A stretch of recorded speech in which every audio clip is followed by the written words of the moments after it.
when we finished eating that mountain chicken, and I think an uncle of mine said something about like, "Oh, did you like it? You know what that was?" And we're like, "Chicken," because it tasted like chicken. They were like, "No, that ain't. It's actually it's called a giant ditch frog."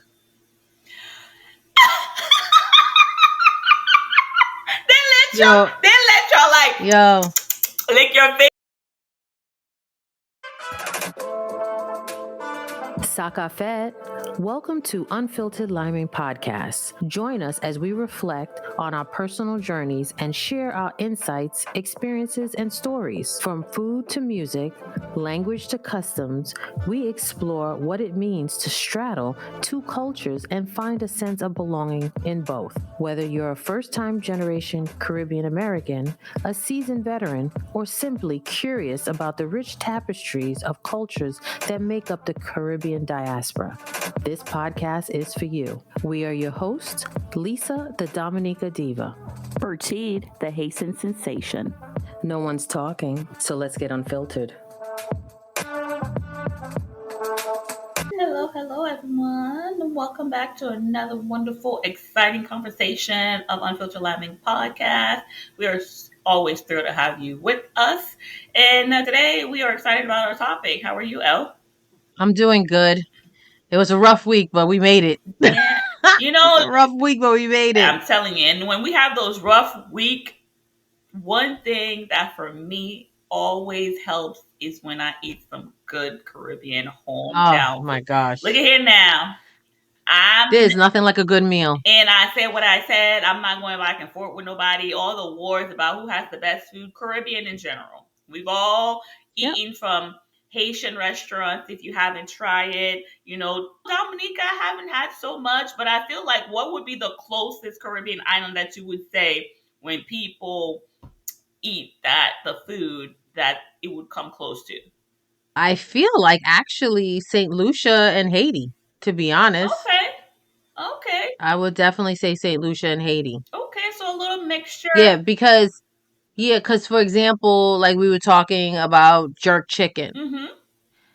Jerk chicken, that's not a staple for us. Mm-hmm.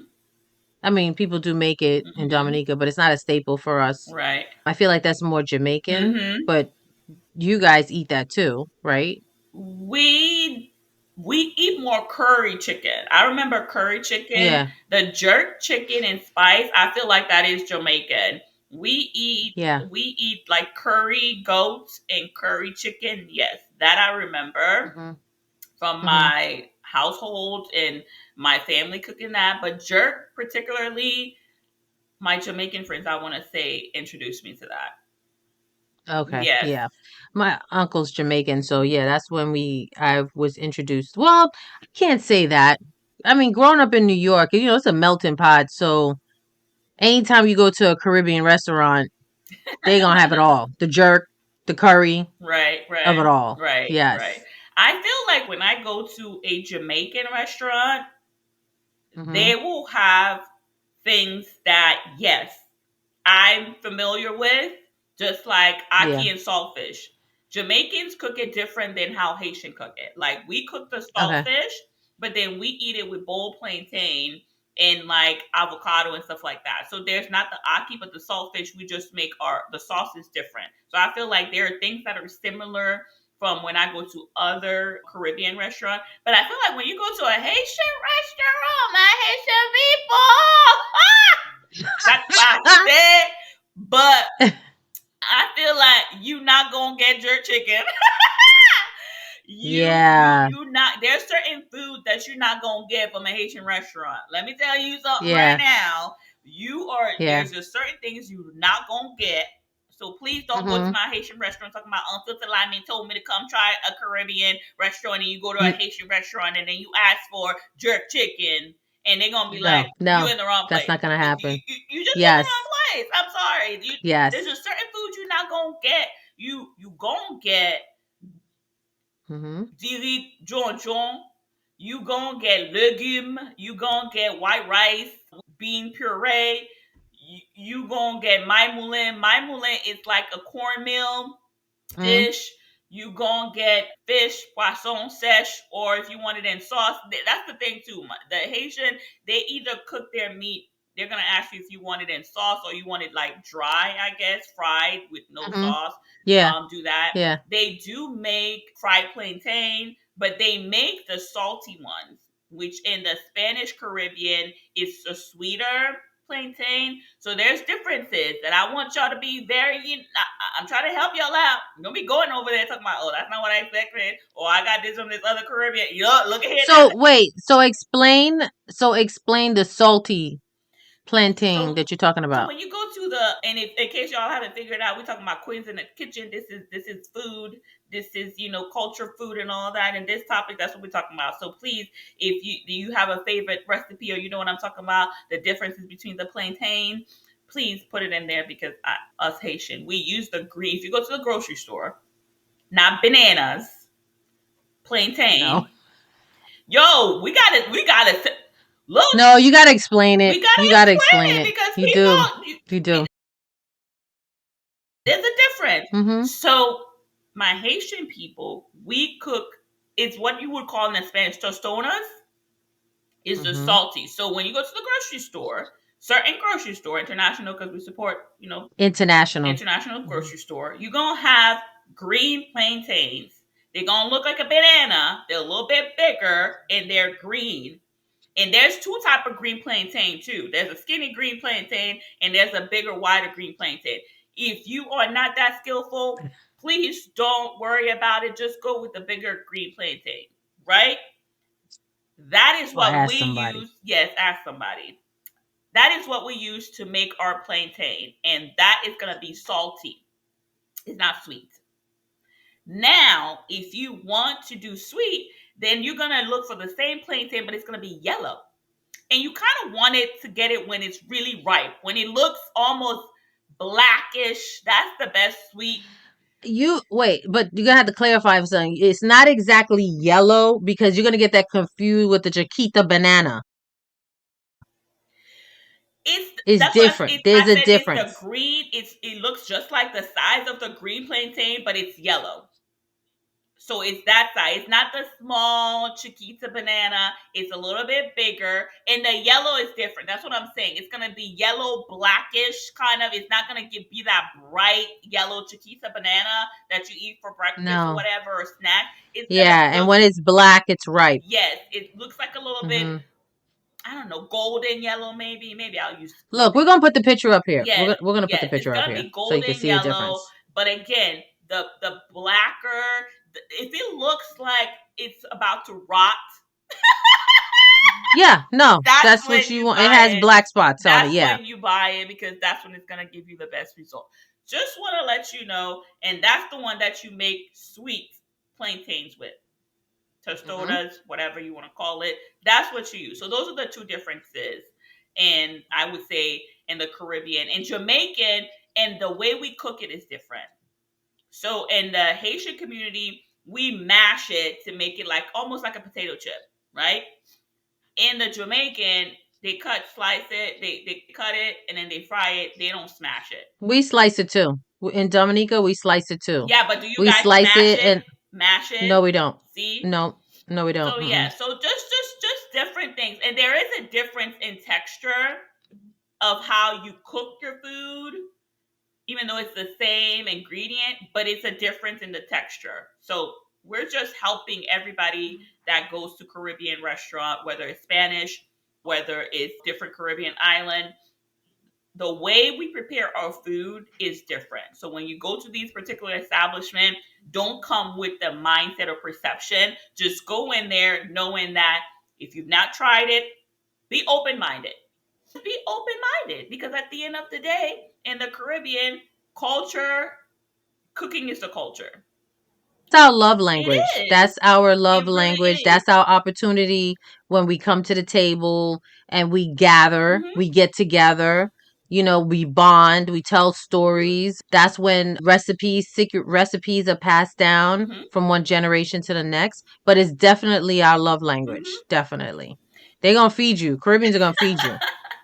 And the Yeah. thing is, our food is very much also attached to so much more. It's attached to our spirituality, it's attached to our physical health, it's attached to so much more. And I don't think that's a Caribbean thing. I just think that's a human being thing. Is that food is important to who we are, to be able to stay healthy, to be able to stay present, to be able to stay connected not only to your culture but to your community. Like Lisa said, she lived in New York, so because it's a melting pot, sharing your food with different people Hmm. is also sharing. You're opening up your home, as to say, and we talk Yeah. about it all the time. It's like how we say queens in the kitchen.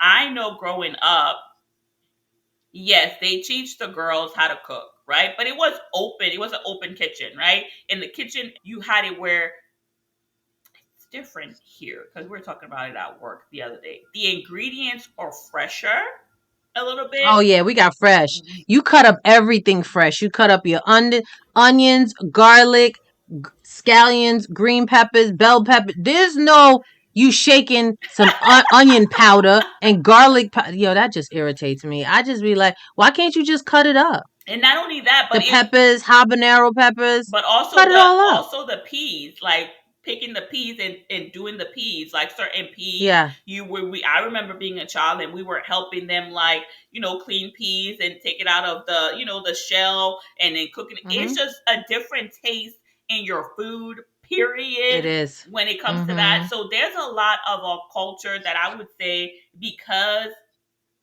I have certain memories growing up, my children will not have, because it's different in Mhm. how we process our food, where the food, unless which I will do one of these days, do a garden and grow it myself. Then I could Yeah. bring that culture. Sure. Where's it going? Just That's not, saying. well, that is true. Just saying. But yeah, so it's the vibrant of the heritage. I think is still there in how we cook the food with certain ingredients, the certain process, but it has a little bit changed. Would you say that the way you cook certain of your favorite meals, is it the same as what your mom taught you, or how her mom taught you, or have you found different ways to, like, cut? What was it? Not cut, the shorter ways, shortcuts. I try not to do the shortcuts, but I have family or members around me Mm-hmm. that be doing the shortcuts, and I'm like, why are we doing the shortcuts? Because I feel like once you do the shortcuts, Mm-hmm. you're taking away from the authenticity. I can't Authenticity. say the word. Yes, Authenticity. thank you very much. You from the recipes that are passed down, right? Mm-hmm. Mm-hmm. And do you think it's You're losing. the technique and the flavors that you're losing, or what do you feel like you're You're losing? definitely losing the flavors. Okay. You're definitely losing the flavors and the technique and how to do things. Like I'll give you, for example, one of our dishes. I know you're talking about saltfish. Mm-hmm. In Dominica, we have saltfish and bakes, right? Mm-hmm. Mm-hmm. So the bakes, I mean, I'm not trying to call no one out, but there's not a lot of people in my family that know how to make bakes. Mm-hmm. So it's kind of like one of those things that is passed down. Mm-hmm. I remember seeing my mom make bakes. However, the way that I make my bakes, they're leaning a little bit on the Trini side, Mm-hmm. not the Dominica side. Mm-hmm. And that's because being here in the US, the people that I was around, like once I moved out of my family's house, Mm-hmm. the people that I was hanging around were a few Trinis. So then I picked up those techniques. So, Mm. but I know that we still supposed to have bakes without saltfish. Like Right. that, Right. Right. you gonna get that. Mm-hmm. So, and also too, to piggyback on something that you said before about your plantains, y'all smash it. I remember growing up in New York, and my neighbor, they were from Puerto Rico, and every time they had their plantains, they smashed theirs too. Mm-hmm. So It's. then I would start smashing mine, but that's not what we do in Dominica. We don't do that. Mm-hmm. But I thought that was interesting that the Spanish culture does that too. Mm-hmm. So getting back to the saltfish and bakes, yeah, we have to have saltfish bakes. Also, too, what we call it ground provisions. Okay. I don't know if they call it ground provisions too, but that's like the yams, the tanya, the basically you call it ground provisions because it's all the provisions that grow in the Mm-hmm. ground. Mm-hmm. We'll have that with breakfast sometimes too, with our saltfish and Mm-hmm. bakes with Yes, breakfast. that's what we do. So Or we don't call it ground yeah, provision, but we do, like the sweet yam, the sweet plantain. Yes, that's what we eat with. We don't do bakes We don't do bakes, but we do the ground provision, like how you said, and we'll eat it with the saltfish. It's just Yeah. so the Yeah. thing is, the aki is the part for me in Jamaica. I think that makes it different. The aki, we don't. Aki, that's Jamaican. There's aki and Yeah, saltfish. yeah, they put They that have in to there. have the aki and saltfish. Boy, it's nice, But man. they and that's why But what. aki, boy, I don't know how to cook the aki because Yeah. aki is that's something I remember going to Jamaica. I remember being younger, and they said like you have to be careful with that, like how that's prepared. So I'm not sure, and I know they have. What we do? We do roasted bread. What's it? Breadfruit? Breadfruit. Yeah, roasted breadfruit too. Oh, I don't know that. I don't know if you ever had that. Mm-mm. I mean, unless Yeah. it's just like something we do, but it's just differently. Might be, Yeah. yeah, name something else. Yeah. Right. So, like I was mentioning before, you know how you have again in the grocery store, and we're having a whole lesson on plantain because there are four kind of different plantain that I know. The big green plantain, the blackish yellow plantain, that's the sweet one. Then there's like the Chiquita banana plantain, but there's also like a slim green plantain, and when you boil it, it's kind of gray. Have you ever had? Yeah, yeah, Yep. yeah. So those. That plantain, yeah. We call it, that's part of ground provision. Yes, but I was Hmm. mentioning that because for my folks, like they go to the grocery store, we do not use that to make the fried plantain. This is No, purely, you don't use that. No, it's yeah, different. it's You different. only boil that one. You only Yes. boil So that. I wanted to Yeah. make the distinction because I don't want nobody coming for me talking about, oh, I got green plantain and I was trying to. I'm sorry, they are different kind. Well, listen, you gotta do your research. You gotta go. If you, I suggest you go to an international grocery Yes. store and you ask the people in the store, Mm-hmm. okay? Because there is different types. There's so many species Mm-hmm. of bananas.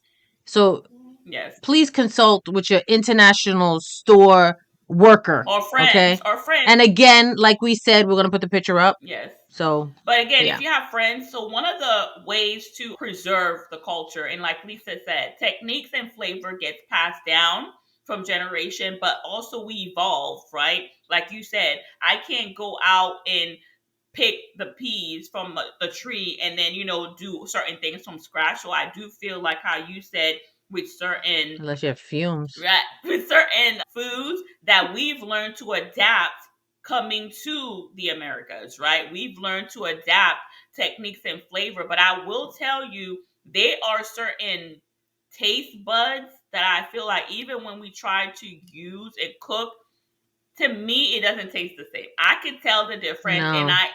I'm sure Mm-mm. you do. Like when you go back home, or if you Yeah. actually go to, even if you're going to like a Caribbean restaurant here, whether it's Spanish, Jamaican, Haitian, whatever, Trini, whatever, when you go back to the actually island, there's going to be a little bit of a difference in the food, in the texture Oh of the yeah, because food, it's fresher. the Oh way. my gosh, Yes, girl. It's it's so much fresher. yes, there's actually a different, but we still celebrate when when we're able to go to a local food market that has those diverse ingredients and we buy it, right? We still celebrate that in the Yeah. community. One of the great things that you could also do, like Lisa said, if you want to learn more, is if your local area has like a, what would I say, World of Nations, right? Where you're Hmm. able to experience locally your community, but through the eyes of all the different ethnicity and groups that are in your area. That I would say is the best way also to taste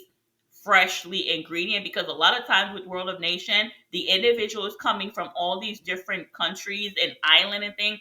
They're getting things from back home so that the people has an authentic experience with the flavors Yeah. of whatever that Hmm. they're from. The spices, because I would tell you, the spices from the jerk chicken to the spices that Haitian use and things like that are very different, because the base is your seasoning, right? The Yeah. base Oh is yeah. your seasoning. So that's where you're going to get also the differences in how, if you are in a friend family or whatever that is Jamaican, to comparing to if you're going to someone that is from Haiti, and the kitchen, the ingredients and the base of those ingredients are a little bit different in what you're gonna get in spices. Well, I feel like the way you really gonna get the authentic is you're gonna have to get on a plane. Oh, Point definitely. blank. Period. You Exactly. just if you want true Jamaican, a true jerk chicken Mm-hmm. or anything jerk, you're gonna Mm-hmm. need to go to Jamaica. Yeah. If you want some true curry, Mm-hmm. you're gonna have to go to Trinidad. Mm-hmm. I just feel like if there's certain things, like something that's indigenous, I would say, to Dominica. Mm-hmm. I don't know if you ever heard of mountain chicken. No, I don't think so. Oh my God. Let me tell you something. I remembered vividly as a child, me and my brother, one of the times, riding with your uncles on the Mm-hmm. countryside. And I remember we stopped at some restaurant. I remember it was dark. We stopped at some restaurant on the side of the road. And me and my brother throwing down on some mountain chicken. We thought it was the best thing in the world. Girl, when we finished eating that mountain chicken, and I think an uncle of mine said something about like, "Oh, did you like it? You know what that was?" And we're like, "Chicken," because it tasted like chicken. Mm-hmm. They were like, "No, that ain't. It's actually it's called a giant ditch frog."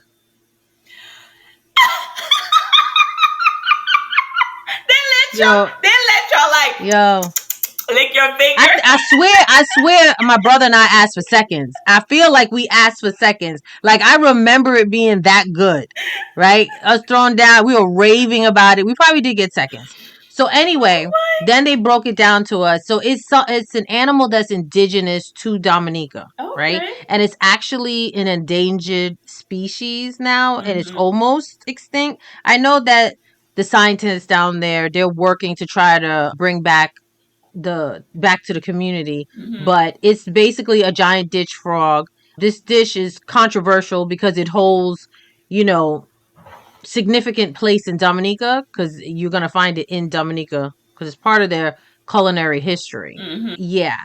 Wow, they let y'all like lick the Mm-hmm. finger, enjoy slop. That is so funny. That is so Yeah. wow. Last time I went to Dominica last year, yeah, I don't even think you can get it. Like they don't sell it Oh in the restaurants wow. that I know of. The couple restaurants we went to, I don't know them to sell it anymore. It's one of those things because they're trying to bring back Right, the right. In danger, community. yeah. So yeah, it's endangered. So yeah, they have it, but you just can't Mm-hmm. eat it. So Right.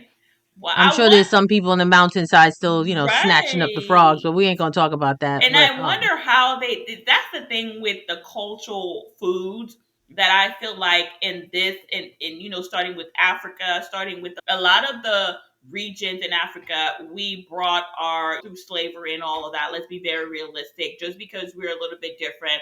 But it all comes from one place, and then we've all added our own little twist, right? Based on where you come from. We just cook it differently. But like how we talk and then about also too, it's a combination of the indigenous people that mm-hmm. lived in Haiti, Dominica, Trinidad, Mhm. St. Lucia originally. You Mhm. have your natives that live there. So is I feel like it's a combination too Right. of both. Right. Yeah. Right. Hmm. And you use your local. It's just like I know. Let's say you're in Georgia. Georgia is known for its peaches, right? Florida is what orange is. So each region had like special ingredients too. So those flavors are gonna be also incorporated to that region, right? Based Yes, on absolutely.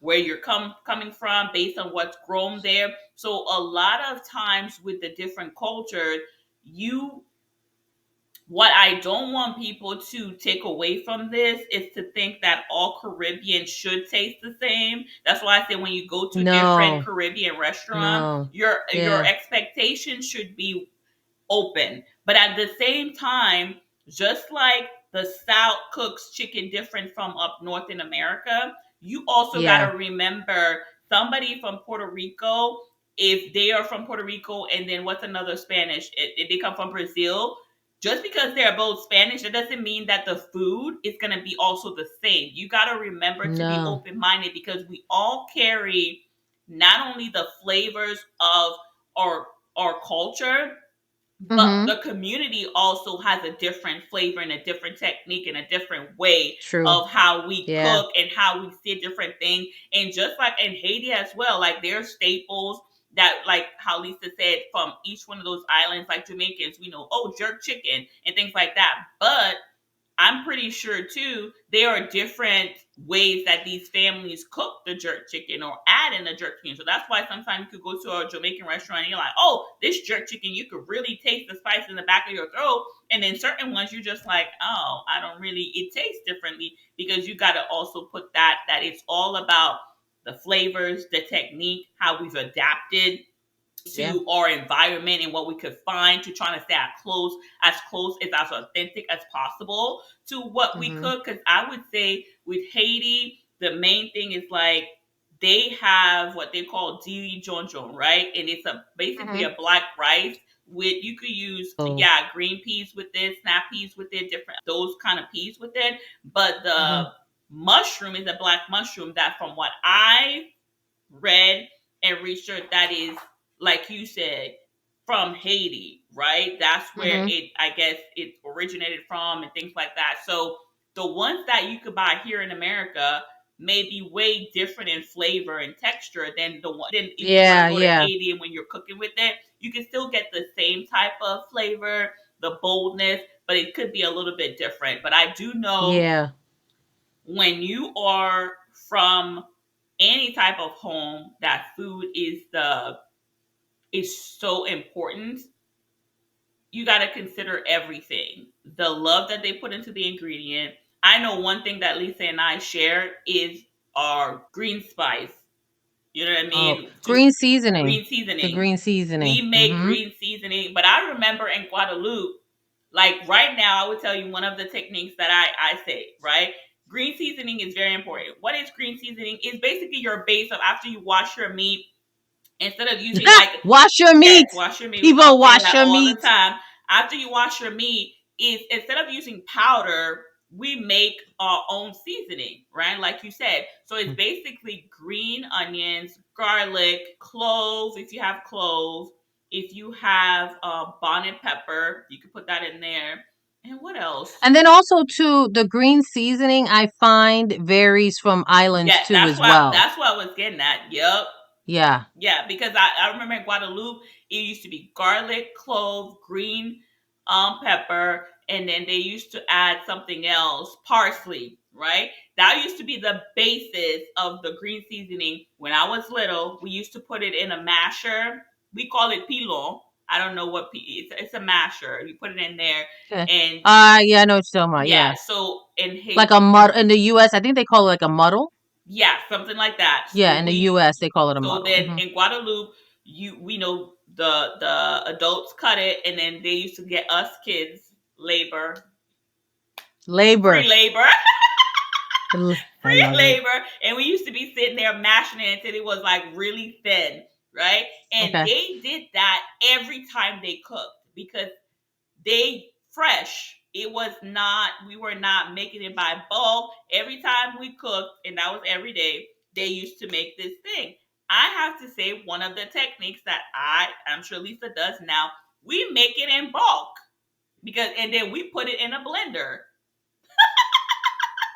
We put it in Yep. a blender and we keep Blender it. or puree it. Yeah. Yes, and then that's what we use. So again, we're using the same flavors, but just Mhm. different techniques on how to, Mhm. again, evolve in our life. But I know green seasoning almost in every Caribbean, Spanish, Caribbean, Jamaican, whatever. I know that seasoning right there, however different, flavors, if you're using bonnet pepper, allspice, ginger, whatever, you're going to find that green seasoning, because you could use that for your meat. You could use that for your beans. You could do that for, Yep. yeah, to marinate. You could use that when you're making not white rice, but when you're making rice and beans, rice and peas, Mhm. all these different things. Chicken. Yeah. Hmm. Stew peas. Yeah. Yes. All of that. Yeah. Yeah. And I know that it's very important for our Caribbean culture to pass down those things, right? Mhm. They are very adamant on passing down, you got to wash your meat, passing down, this is how you make green seasoning. There are certain things, again, because we eat every day, we have to eat, that we pass down through community, through celebration, especially this is their love language. So your parents in the Caribbean, they might not tell you they love you, but they But gonna show you they love you. Yeah, acts. Yep. They're gonna Because even too, because you ever notice also too, even if when you get in trouble and your parents mad at you and they put you on punishment and stuff, and you in your room, and then they'll come back to you after like, mm-hmm. you want something to eat? Yes. And they make your You want me to make you something to eat? yes.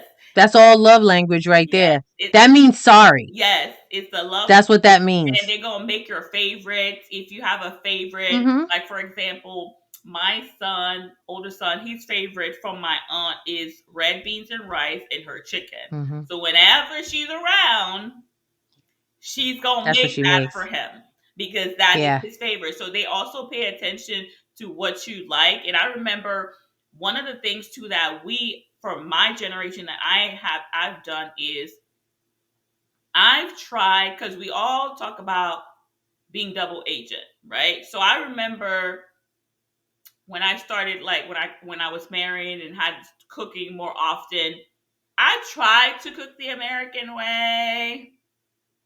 It didn't work out too well. And I also What, with no seasoning? Sorry, no shade. I'm just saying. not no seasoning, but the powder, using more of the powder, using more, taking the some of the shorter cuts and stuff like that.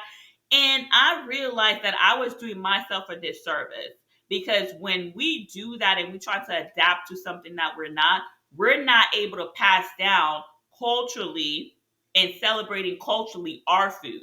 And I found that when I cook the way that my parents taught me how to cook, that's when my food, like I'm more at peace with my food. I have more fun with my food. I'm more creative when I'm doing that than trying to do it when it's not authentic to me, right? Because And let's be honest, you feel better. you do.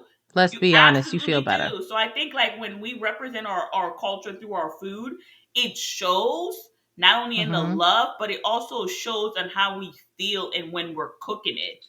It brings out so much in us that it just helps us pay homage. Is that what it's called? Mm-hmm. Pay homage to our Yeah. ancestors, pay homage to ourselves, and also teach the next generation. Because I'm very adamant that if we don't teach the next generation, like my oldest son, he know, you need to wash your meat. He know how to make green seasoning, and it helps that his dad is also Haitian. But at the same time, passing down those flavors, it just helps a totally, because when he goes to other places that are different, he's like, "Ma, it's not the same." And then also too, it just helps the next generation be more cultured. And It helps them be more cultured. we don't Yeah. lose the flavors. No. We don't lose No. the stories. We don't lose the interaction. We don't lose Mm-hmm. what the women, the queens that are in the kitchen and making the food for us out of love. I was just like their time. They were just taking the time to make sure that their family was fed, your soul was fed. You understand what I'm saying? It's just like, think Yeah. about that. The food Yeah. was, they knew that it was just like a soul thing. They knew Yeah. that you needed nourishment. Not only that, like Mm-hmm. a husband and wife, to make sure that if you were a stay-at-home wife, all that stuff, like your husband needed nourishment to be able to get up. And a lot of times too, they didn't want you to be sick. So there are certain foods that help That's you another to thing stay also too. healthy. Yes. Yep. It's like, for example, we have a callaloo soup, right? Mm-hmm. And callaloo soup is made with dashin leaves. I don't know if you're familiar with dashin leaves, and coconut milk and spices. And these are all part of things that also help when you're sick Mm-hmm. to give you the strength, the nutrients that you need. Because it's also too, it's from nature, Mm-hmm. right? And then also too, we have cocoa tea. I don't know. Have you heard of cocoa tea? No, but we do asosi. So bitter tea. What's that? Bitter tea. It's a bitter. Uh Mm-hmm. huh. Yeah, so our cocoa tea in Dominica, they have high quality cocoa, so they use that and they grate it and they boil it and they make their tea, and then sometimes you'll have that from breakfast or sometimes you'll have that at dinner time too. But yeah, that cocoa tea is a staple too in Dominica. Yeah. So So those are all part of the things, and the fruit juices also yes. too, having smoothies. Not we don't have smoothies, but making fresh juice from Yes. guava Yes. to soursop. Yes. And these are all things that help nurture, keep you Mm-hmm. strong And then also too in the Caribbean, that's why we have a lot of people that live to 100 years plus years old, because they're eating from nature. Mm-hmm. In America, a lot of stuff is processed. Right. And we need to So when supplement. you Yep. pass, yeah, Mm-hmm. so even like, when you get sick, right? You make ginger tea. You take the Mm-hmm. fresh ginger root and you grate it and you boil it, and that right there is supposed to help you get better. Like, these are all the natural Right. things that from Lemongrass the tea and all that good yeah, stuff. Yeah. from the Absolutely. nature's islands in Exactly. Dominica. We have Yeah. not kalu soup, but we have bouillon, which is kind of like I wouldn't say it's a soup, but it's plantain in there. You say all the green vegetables, carrots, and it's like a big Mhm. pot. And you could have it with no meat, or you could have it with meat. And it's basically Mhm. like the chicken, not chicken, but beef chunks in there. And that's one Mhm. where you could put your bonnet pepper, scotch pepper in Mhm. there. And that's one where I'm telling you, you could almost make also dumpling and put that in there. Oh Oh, my yeah, God. you got to put your dumplings in there Yes. too. So when you have that and you just want to something like Lisa said to give you energy and to get you just like going, there are certain foods that yeah we do that is for that purpose. The other one I know that's big, and I don't know why we ain't talking about third, but for Haitian it's like the soup jumu, right? That one, Oh, oh my God. the infamous soup Soup jumu. jumu. And I have to fix myself in previous episode that I've called it pumpkin soup, and I have gotten Yeah, lessons we have pumpkin soup. that it's really not a pumpkin soup according to what it's two different things. The pumpkin and it's different. It's not really a pumpkin soup. That's the closest an American that I could translate it to. But it's soup jumu. It's a different type of pumpkin. It's the pumpkin that look kind of funny. It's not the pumpkin. I don't know if I'm making sense. Not the one it's not the pumpkin that you would use to make pumpkin pie, people. I just want to be very. Okay. It's a different. But that soup is Okay. a very back in the day when it started, because they have again another one that has evolved through different Yeah. times. But that one was a soup of strength, a soup of independence, because Yeah. they were using the Mhm. vegetable, they were using all of the ingredients to just give people strength for the independence, for the fight that they were going through around the time that Mhm. Haiti was fighting and all of that. So that soup just and that soup from I forgot the lady's name, and maybe I'll tag her in there. The way she explains the soup is not only was it giving you nourishment, but they also cook the soup as a soup, independent soup is what they call it, to Okay. bring the community together. So the soup is Okay. meant to be shared. So when you cook it, that's why you Okay. can't cook it in a small pot. Like I think I sent Lisa when Yeah. I cooked it, and it's like the thing you can't cook it. It's not met, and that's the other thing too with Caribbean food.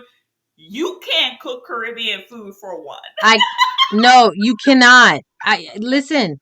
How many times I have cooked food here? My dad says something about it all the time. Like, I cook food and it's like I have to, like, that's not enough. Mm-hmm. You got to make a big pot. Just like we have broth with Yeah. ground provisions. It's a big pot. Mm-hmm. You have to make a big pot of broth. You have to have food. And not only that, what if somebody come by? You need to Yeah. have some food for them. You need to feed them. That's your way of your love language, right? So you have to have the big pot. You go to most Dominicans home and they have a big pot of broth sitting on the back of the stove, and you just warm it up. Oh, you want some broth? Somebody come Mm-hmm. by. You want some broth? You know that's Or not the other thing. that's all Caribbeans because Yeah, you have to. back We make. home in your Yeah, community, if a person cooks, they're gonna share it. I remember growing that's up, yeah, you cook and you share with your neighbors. That's also a part of the community. That's also a part of celebration that you knew you were gonna get fed. And I think, in speaking to some of my colleagues, the African Americans, they also had the similar, like the one from the South, they also did the same thing. Like if their grandparents or cooked and they were part of that community, they will also share food. So that's something that I feel like yeah, we all have in common, and that we need to yeah, continue to celebrate those traditions, those flavors, those your favorite dishes, whatever it is, because ultimately a lot of our food, we have to remember a lot of the ingredients that we were used with our flavors after slavery, like during slavery, there's a lot of those flavors we were not able to use, or To get. we kind of like made do with what we had. That's We why had. the fresh ingredients, the plants, and all of that is so important, because it also shows, like I said, our ancestor, our story. So passing it down helps to continue to tell the story about how Yep. much we overcame, how we used what was, again, around us, nature, to be able to survive, to give us strength. So it's just a lot into, I believe, when it comes to the kitchen, and when it comes to cooking in the kitchen in the Caribbean, whichever island that you're from, like I said, Jamaica, Dominica, Trini, Spanish, Puerto Rico, Brazil, whatever islands that you come from, the food is a very proud staple. It's just, you recognize where people are Yeah. from by the food, Yeah. by the flavors. Yep. So I would say definitely continue to, if you have friends that are from different culture, learn from that. Always learn from Yes. that. And we also have an obligation to pass it down to the next generation. So it's not just left, and No. no offense, Yeah. but it's not left to Caucasian chefs to cook and monetize on it. And I'm gonna leave that at that. So I'm gonna share the 3 tips for you, because they do that. They go to an island and they come on Top Chef, they come on all these things, and they're talking about but Like, look what I just created. No, you did not create that, sir. and they're monetizing it, and they're doing all this stuff. So again, we need to do our best to, if somebody's going to monetize on our stuff, it needs to be us, and being able Yes. to pass it down. So I'm gonna leave that at that. So That's the message. again, So for our queens in the kitchen, yes, that's the message. So Liming go ahead with your tips. the Liming crew, please share your favorite dish with us and the story behind it. If there's something that was you remember, and there's always a story, a feeling of why this dish is so important. So please share that with us. So we have 3 tips again for you today for Queens in the Kitchen, like Lisa said, is to learn a traditional recipe. Traditional, people, from scratch. Yes. From the not from the box, from buying all the ingredients and cooking it, because it helps you connect with your heritage, and it keeps these culinary traditions alive, because you're going to learn the steps, you're going to learn the patience, you're going to learn the time. And that is the reason also that you're going to learn stories, because you're going to talk through the process. So it helps you also, hint, if you want to bond with your children, bond with different people, especially Caribbean people, sit at their feet in the kitchen. That's going to be the proudest thing that you could ever do for them, to show them that you want to learn and connect with how they cook certain things. I'm gonna tell you right now, if you're dating someone from the Caribbean, and you try, girl, if you try to get in goods with the mom, or vice versa, sit at the feet of the mama in the kitchen. I'm telling you, she gonna give you everything, honey. Just helping you out. And then share your family's food story. Share it with your neighbors. Share it with your in your household. Share it with your children, share with when you're sitting down with even family, because again, we have evolved, but we want to continue to keep those stories and those recipes and those tradition on our front foot when we're sitting together in a community, because that's how we're going to always celebrate it, and we're going to continue to pass it on to the next generation and future generation through the history and through the love and through the struggles and how it came about, because the questions are going to come with that. Yeah. And then explore, like we said in this episode, explore new Caribbean cuisine. I know that I eat a lot of Jamaican food, a lot of Spanish food. So I love Spanish food. Yes, you need to expose yourself, because you're going to experience, oh my gosh, this looks similar. It tastes different, but it looks similar. So explore different Caribbean culture and cuisines, because the basis of the flavors are almost the same. There's just a different flag on the wall. And that's it, folks, for Queens in the Kitchen. Peace. Peace. Thank you for tuning into this week's episode of the Unfiltered Lyman podcast. We hope you enjoyed the conversation and gained some valuable insight. Don't forget to subscribe to the show so you can catch every new episode, and leave us a review so we can continue to bring you fresh, exciting content. And if you have a topic you'd like us to discuss or a story you'd like to share, please reach out to us via our website. Join us again next Thursday for another unfiltered conversation about the rich diversity and complexity of the Caribbean American experience. Until then, keep exploring, keep learning, and keep celebrating the unique cultural heritage that makes us who we are. Unfiltered Liming is edited and produced by Unfiltered Liming.